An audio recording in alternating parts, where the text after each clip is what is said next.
El año pasado me paré ante ustedes en esta misma asamblea y presenté una nueva orientación en política exterior para la Argentina.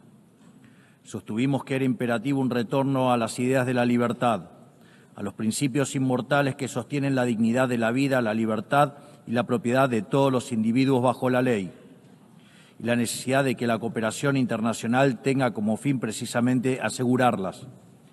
Sin embargo, advertí que la ONU se había alejado de su norte en las últimas décadas. El exitoso modelo de Naciones Unidas que hablaba de la necesidad de paz sin victoria y que se fundaba en la cooperación de los Estados-nación, se vio reemplazado por un modelo de gobierno supranacional de burócratas internacionales que buscan imponerle a los ciudadanos del mundo un modo de vivir determinado.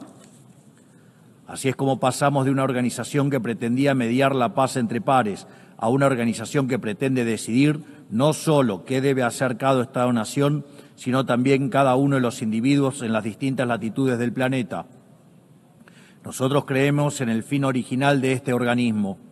Creemos que existen problemas globales que requieren del diálogo y la cooperación internacional para ser resueltos.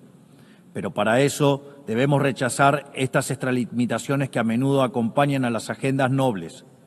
Como sostuvimos el año pasado, no acompañaremos nunca el cercenamiento de libertades individuales, comerciales, ni la violación de los derechos naturales de los ciudadanos de los Estados miembros. Y durante el último año y medio hemos votado en consecuencia. Esto lo digo a sabiendas de que muchos no comparten mis palabras, porque como siempre dije, es preferible decir una verdad incómoda que una mentira confortable. En esta línea, hoy quiero hablarles acerca de un problema específico que enfrentan todos los países modernos. Actualmente, en todo el mundo se está planteando una contradicción entre el presente y el futuro, un problema de índole política, económica y filosófica, en cuya respuesta se juega el destino de la humanidad toda. Si lo llevamos a los términos de comodidad e incomodidad que he planteado, el mundo entero parece estar estancado en el confort del presente, haciendo caso omiso a las consecuencias que esto pueda traer en el futuro. Como la incomodidad le resta voto y poder a quien lo asume, los dirigentes prefieren hacer todo lo que está a su alcance para mantener el statu quo heredado, aunque sea a costa de las consecuencias futuras. Incendian el futuro para mantener caliente el presente.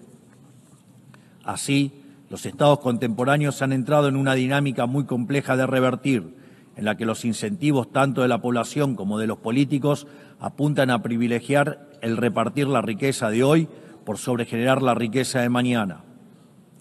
En todo momento, los tomadores de decisiones tienen frente a sí la decisión de o bien preservar el legado que les fue encomendado o bien destruirlo. Este legado puede ser riqueza acumulada, capacidad productiva, leyes o cualquier cosa que haga el bien común. Por lo general, si incineran su legado, si optan por la comodidad, tendrán grandes beneficios presentes, pero sufriendo costos futuros aún mayores. Si yo dispongo de un ahorro hoy, lo pierdo para mañana. Si lo mantienen por el otro lado, preservan el crecimiento y la prosperidad, tanto de sí mismos como de las generaciones futuras. Es decir, es necesario encontrar un equilibrio para que el pan de hoy no signifique hambre para mañana y así poder garantizar un incremento sostenido del bienestar, algo que los economistas llamamos crecimiento económico. Dicho crecimiento a veces se podrá sentir lento y a veces podrá verse frenado momentáneamente porque el progreso nunca es lineal. Pero es precisamente con su consistencia a largo plazo lo que ha revolucionado sistemáticamente el mundo y ha sacado a miles de millones de la pobreza. La diferencia entre crecer 0 y crecer 2% a largo plazo es la diferencia entre el estancamiento y la prosperidad. Los argentinos sabemos mucho del tema, siendo el único país de la región que no creció en los últimos 15 años. En el plano legal, la condición del crecimiento es la sacralidad de la propiedad y del libre mercado, que no es otra cosa que la libre cooperación entre pares, porque sin derecho de propiedad no hay ahorro, sin ahorro ni capacidad de intercambiarlo libremente no hay inversión, y sin inversión no hay crecimiento posible. Pero no está en el interés individual del político respetar estos principios, porque es precisamente en el agrandamiento del Estado a costa de las libertades de ciudadanos donde el político gana poder. Es así que para el político siempre será redituable sacrificar el futuro en el altar del presente, porque consumir el capital acumulado genera bienestar momentáneo y ese bienestar momentáneo genera votos. Pero a cambio está sacrificando un futuro de mayor crecimiento, haciendo que la riqueza acumulada sea cada vez menor en el tiempo. La mayor manifestación de ello es aquellos países que muestran una orgía de aumento de gasto público, ya que el Estado no crea riqueza, sino que la roba, sino que la destruye. En este esquema, el político gana poder por vía doble, se legitima democráticamente y obtiene más recursos para gastar. Es decir, el político tiene un doble incentivo para fomentar esta traición intergeneracional, porque aunque en el futuro todos pierden, en el presente él más que nadie gana. Y en este sentido, si un hombre grande es aquel que siembra árboles cuya sombra sabe que nunca disfrutará, aquel que tala los árboles que otros sembraron para así construir su silla de poder, es un hombre miserable, en definitiva, es un hombre despreciable. Este es el gran mal y la gran trampa a la que casi todas las naciones están de a poco sucumbiendo, porque cuando este proceso se lleva adelante, el crecimiento se estanca, y cuando el crecimiento se estanca, la demanda de redistribución se recrudece. Entonces el político populista grita con más fuerza, apelando a la envidia y al resentimiento. El final de este proceso es ver jóvenes desamparados, sofocados por el peso de un Estado que saben que solo está allí para explotarlos. Lamentablemente, las medidas de expansión fiscal, la expansión monetaria y la expansión del poder estatal por sobre el de los individuos conforman un patrón que se está repitiendo en todos los países, sobre todo en aquellos que componen el mundo libre. Pero el problema no es solo de política económica. Lo vemos también cuando se viola la igualdad ante la ley o se abren las puertas de forma indiscriminada a la inmigración por razones políticas. Contrariamente a lo que es la inmigración, en este caso se trataría de invasión. Y los organismos de cooperación internacional, de los cuales esta organización forma parte, tampoco son ajenos a este problema. Con el correr de los años, esta organización ha ido adquiriendo funciones ajenas a su espíritu fundacional. Ha ido creando capa sobre capa de organismos, agencias y programas hasta alcanzar una hipertrofia de administraciones que son poco efectivas a la hora de resolver los problemas para los cuales fueron creadas. Así, se engrosan las responsabilidades de la ONU, se engrosan los aportes recibidos por parte de las naciones miembros y se redujeron los resultados palpables que esta organización tenía para ofrecerle al mundo. A este cóctel de incentivos cruzados se le suma que, a diferencia de los primeros mandatarios nacionales, las organizaciones internacionales nadie rinde verdaderamente cuentas por fallar en la resolución de un problema. Esta contradicción entre grandes objetivos y resultados magros ha generado una erosión del prestigio de esta casa y de otras. Sin ir más lejos, los malos resultados de la Agenda 2030 dan testimonio de esto que describo. Lo que persiste en la práctica es un ciclo de estructuras que se reciclan, recursos que se multiplican y metas que se reprograman. Por esta razón, la Argentina decidió en su momento apartarse de este proceso, porque veíamos en esta agenda un mal gasto de recursos escasos, con fines que no compartíamos y con el efecto de distraer la atención de las dificultades reales de un mundo encaminado al estancamiento. Es mi deber advertir contra este mal porque en Argentina lo vivimos hasta su consecuencia natural. Llegamos al fin del cómodo camino al que conduce desentenderse el futuro, o sea que venimos de un futuro que para ustedes aún no ha terminado de llegar. Y quiero decirles que están a tiempo de evitarlo, porque ninguna sociedad puede sobrevivir si incendia el futuro para calentar el presente. En mi país hemos aprendido por las malas una lección muy valiosa. Durante décadas se hipotecaron flujos futuros en función de repartir stock en el presente. En 2023 llegamos finalmente al largo plazo de 100 años consecutivos de hacer las cosas mal, de pasar la cuenta de mano en mano hasta que no quedó quien la pague. Y todo eso, sumado a lo que les conté previamente, terminó quebrando a nuestro Estado. Producto de esa implosión, durante el último año y medio tuvimos la gigante tarea de administrar la escasez extrema. Y hoy estamos por primera vez en décadas haciendo lo que hay que hacer para que el futuro sea mejor, para lo cual la única fórmula es hacer lo contrario a lo que se hizo en el pasado. A esto se le contrapone el resto de la política, que nos demanda hacer lo mismo que hacían ellos y que también nos arrastró hacia la decadencia, hipotecar el futuro para satisfacer demandas presentes. Ellos quieren que apliquemos lo que hicieron 1000 veces y nos trajo hasta aquí. Pero quiero dejarles en claro que Argentina hoy tiene un gobierno que decidió emprender el camino correcto, aunque sea el más difícil, porque la prosperidad y el progreso de nuestro pueblo no puede postergarse más. No somos, sin embargo, los únicos que estamos tomando las decisiones difíciles que este momento histórico demanda. El presidente Trump en Estados Unidos también entiende que es el momento de revertir una dinámica que estaba llevando a Estados Unidos a una catástrofe. Y sabemos que una catástrofe en Estados Unidos es una catástrofe global. Su férrea y exitosa política en términos de ponerle un freno a la inmigración ilegal lo deja más que claro. Entiende que debe hacer lo necesario, aunque a muchos no les guste, antes de que sea demasiado tarde. En otros países, por ejemplo, ya es demasiado tarde para esta decisión.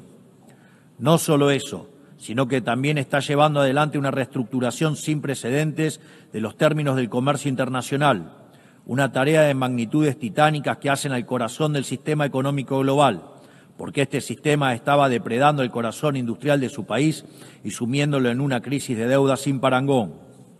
Más aún, está llevando adelante una limpieza de la captura institucional del Estado americano, porque en el mismo se habían infiltrado facciones de izquierda que atentaban contra cualquier programa de reforma, por más necesario que fuera.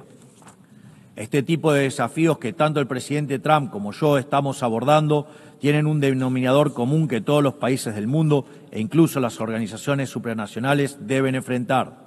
Deben encontrar la manera de recuperar un interés por el futuro y no sucumbir a la tentación de solo atender el presente.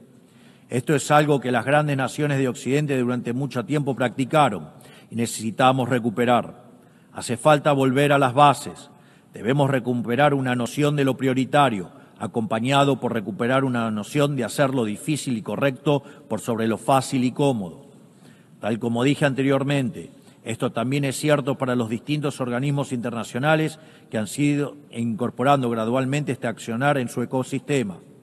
Creo que hablo por todos al decir que nos gustaría que la ONU lidere este cambio de paradigma, regresando a las bases que la han convertido en la gran organización que supo ser en el pasado. Por eso, quisiera humildemente poner a disposición de esta Asamblea 4 principios que creemos pueden ser útiles para seguir en pos de este objetivo. 1. Principio del mandato esencial. La misión central de la ONU es preservar la paz y la seguridad internacional. Todo lo demás debe concebirse como complementario a ese fin. La gestión estratégica de los recursos de esta institución requiere, por lo tanto, apegarse a esas prioridades, no a otras. 2. Principio de subsidiariedad internacional.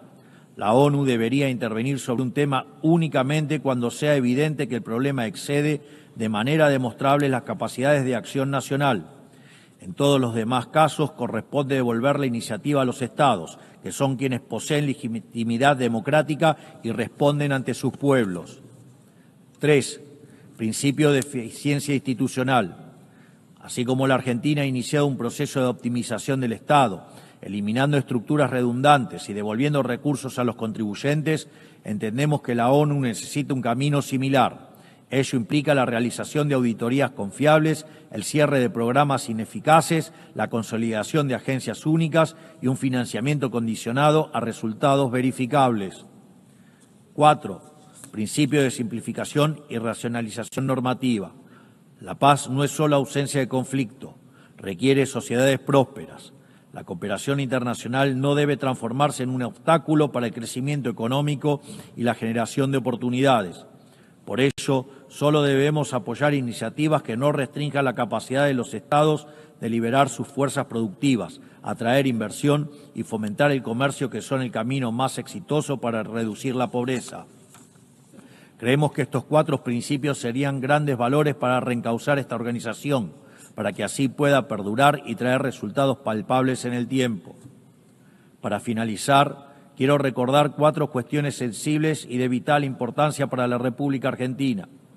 En primer lugar, quiero reiterar nuestro reclamo legítimo e irrenunciable sobre la soberanía de las Islas Malvinas, Georgias del Sur, Sandwich del Sur y los espacios marítimos circundantes que permanecen ocupados ilegalmente.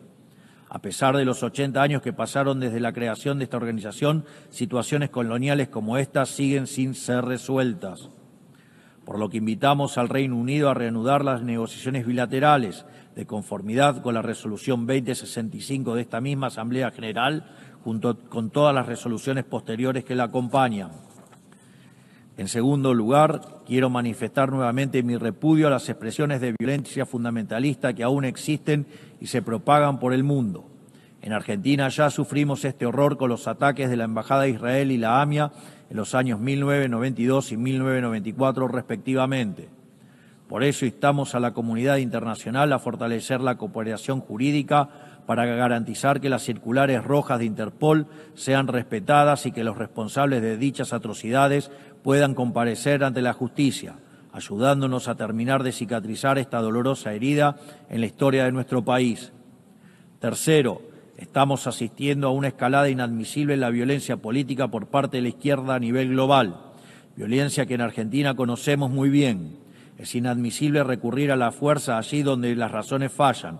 Por eso repudiamos enfáticamente estos procedimientos que atentan contra las normas básicas de convivencia democrática. Cuarto, la situación del ciudadano argentino Nahuel Gallo, secuestrado y detenido de manera arbitraria en Venezuela sin imputación, sin asistencia legal ni consular. En palabras simples, una desaparición forzosa. Exigimos al gobierno de Venezuela su inmediata liberación y hacemos un llamado a la comunidad internacional para que acompañe este reclamo legítimo en defensa de los principios más básicos del derecho internacional y de la dignidad humana.